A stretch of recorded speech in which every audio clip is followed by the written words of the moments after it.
Hello friends, happy Friday. Let's read a book. The Cat Who Came to Stay by Leslie Fotherby.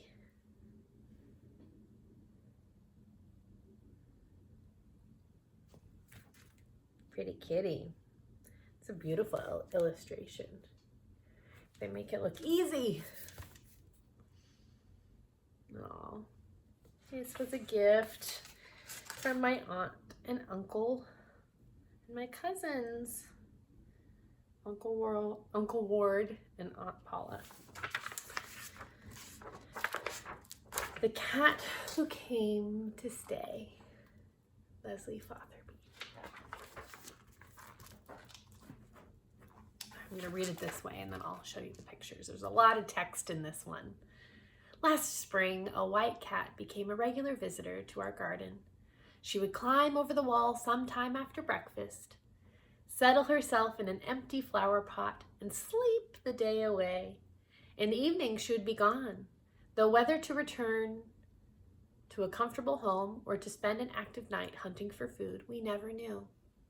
She seemed to walk alone, but one day, to our surprise, she was accompanied by a younger cat. The new visitor looked well-fed, with bright eyes and a charming way of looking around about her, as though she was at a party to which she was not sure she had been invited. This turned out to be the white cat's last visit to our garden. It was as though the black and white cat was her parting gift to us.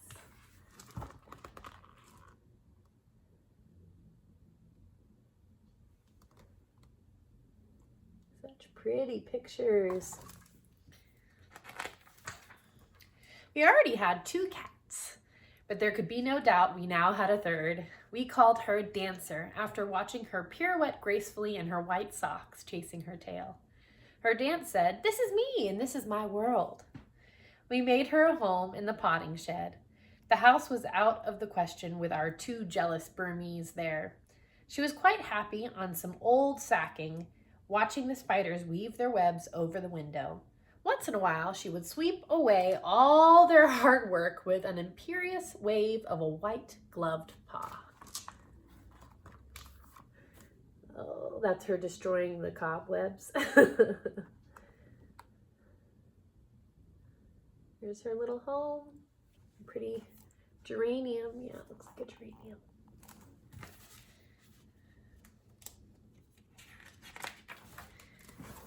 As spring turned to summer, the garden blossomed.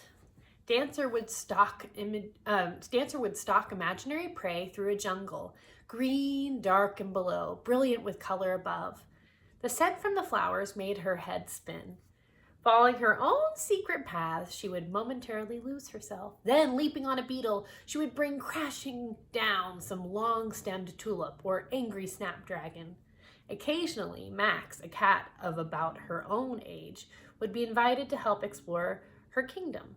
Dancer enjoyed showing off in front of Max, making it clear that this was her territory. There she is laying in all the flowers. So pretty.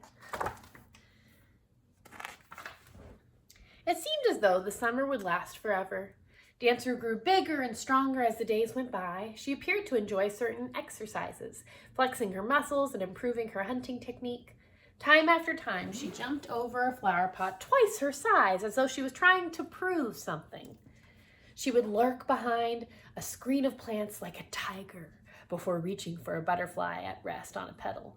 Invariably, it would flutter off safely, much to her annoyance. Once, I thought, she had been stung by a wasp she swiped with her paw. She squealed and limped for a few paces before seeming to forget all about it.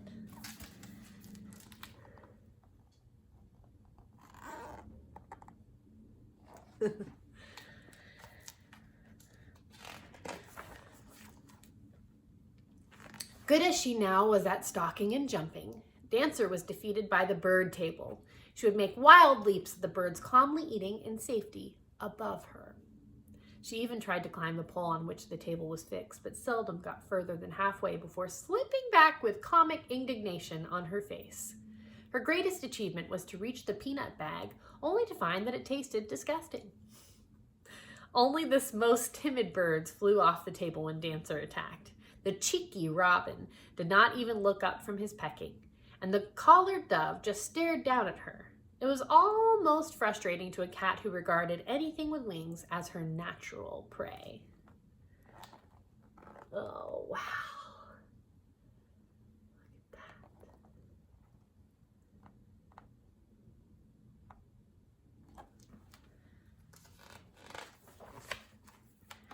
that. As Dancer felt herself more at home in the garden, she would venture onto the windowsill. Purdy and Solomon, my two Burmese, would take grave offense, spitting their cat fury at the interloper through the glass. Dancer did not blink, staring into the world so close to hers, but so different. Purdy and Solomon would chase each other around the breakfast table and up the curtains until I came to scold them. Exiled to my flower room, I would allow Dancer to pay me a brief visit before returning her to the garden.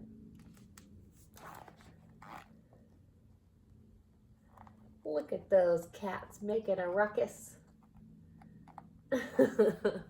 Bad kitties ruining those curtains. Oh my gosh. Another cat came to call on Dancer, a large ginger tom with yellow eyes. Dancer would come very close to him as he pretended to be asleep. As soon as she put out a paw and touched the ginger fur, he would get up purposefully and Dancer would shy away. She was still rather nervous of other cats. As the days went by, Dancer became braver. She made it clear she wanted to be let into the house. I was still worried that there would be an all-out war between her and the Burmese, who were very boisterous.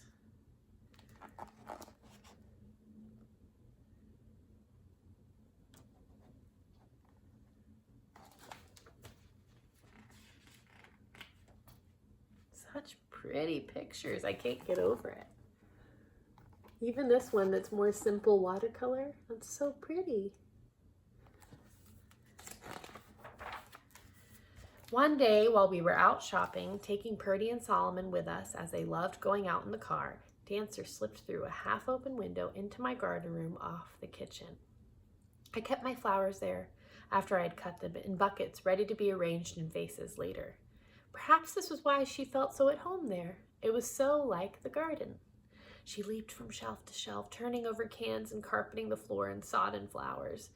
There were still a few apples from the previous autumn, and these she rolled over the edge of the table to join the magnificent chaos below. Oh no! There's her sneaking in.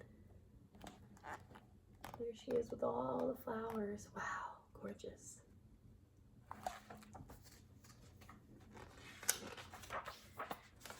Dancer was now a splendid jumper. She had no difficulty in reaching the highest shelves. I had left a saucer of milk that Purdy had been drinking from on the top of the wooden crate, and this she found most refreshing.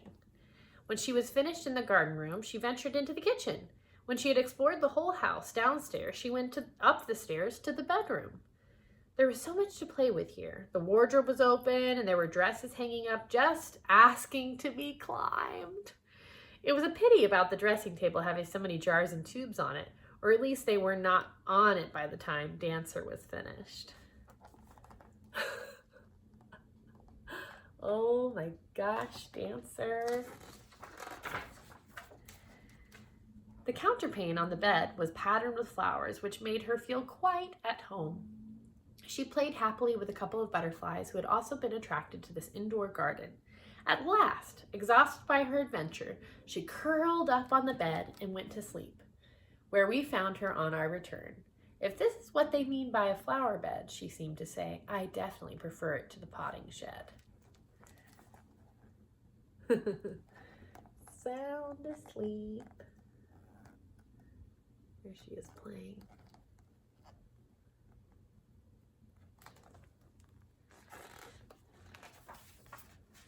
As summer turned into autumn, other cats who had been used to walking through the garden turned back at the fence. They saw that this was now Dancer's territory.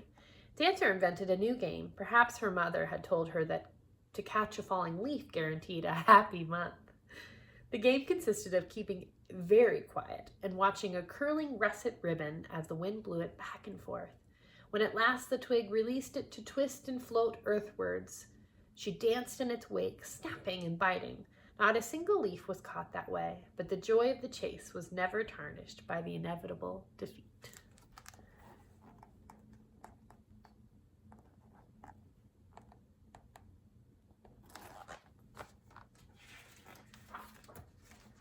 Then came the days when the leaves came down too fast to count in clouds of red, brown, and gold. Dancer spent more and more time asleep in the potting shed. Had she slept for a day or a week? As she reluctantly stretched and felt her hunger, she was almost dazzled by a bright white light. It had snowed. Cautiously, she explored this new element, skating, slithering, and sinking up to her nose in it. Her familiar garden had become a foreign country.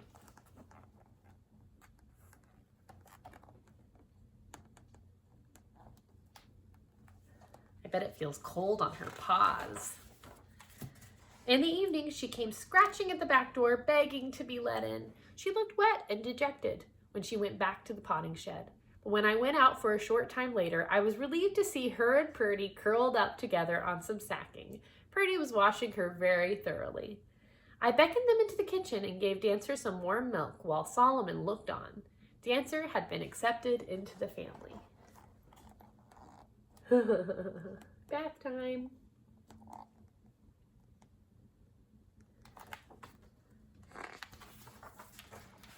Soon Dancer was playing all Purdy's and Solomon's games. It was as though the house had always been her empire, never the garden, which now lay under a blanket of thick snow. The three cats would hunt each other, leaping out from behind pieces of furniture, pretending to be very fierce with each other. Dancer was rather wild at first for the comfort of the human beings who had to share the house with her.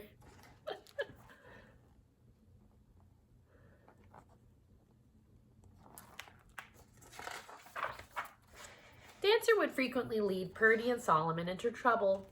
When all three of them tried to climb up the curtain, their combined weight brought curtain and curtain pole crashing down on them. I was very angry, and I believe Dancer knew she had gone too far. Now she is quiet when I want her to be, and has learned that the inside of the house is not her personal adventure playground. I never knew where Dancer came from, but she sits beneath my feet as I write this, a white paw delicately stroking her nose, very much at home.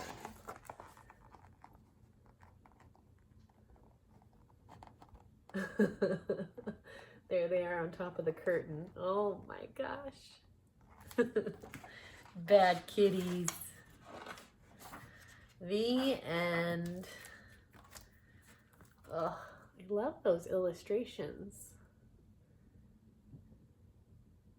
That was her tomcat friend. The Cat Who Came to Stay by Leslie Fotherby. How adorable. She's a wonderful artist, huh? Y'all have a wonderful weekend, and I'll see you next week for more stories. Bye.